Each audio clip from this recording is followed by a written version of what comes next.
I met someone who has a passion for collecting antiques. And his collection must be worth millions of dollars by now.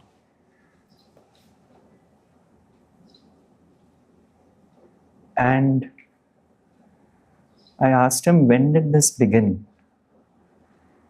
And he said, when I was young, I went to a museum and I fell in love with a piece. He showed me the piece also in his house. He said, but I was young. I said, this is mine. I couldn't do anything about it. It was behind glass. But I wanted it so badly, that I went and stole it in the night. I couldn't help myself. So I asked him, I said, okay, fine, that's when you were young. But all this which I'm seeing here, I hope it's not stolen. He said that perhaps others are stealing. I'm just buying it from them. See the honesty. I could not help myself. Now he could have got caught.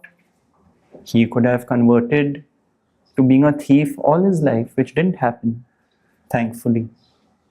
But it was a happening which this man admitted. He was well aware of consequences.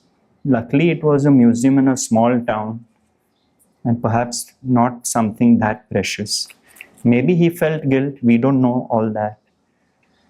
But this is the point, you see. So when society steps in, because it has to step in, because we are living in a society, if there were no social norms, as Rameshji would say, regal regulations and social provisions, there would be chaos. But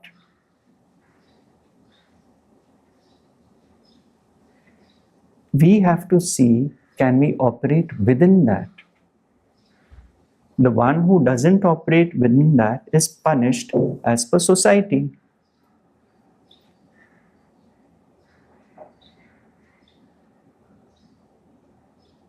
Which is also God's will.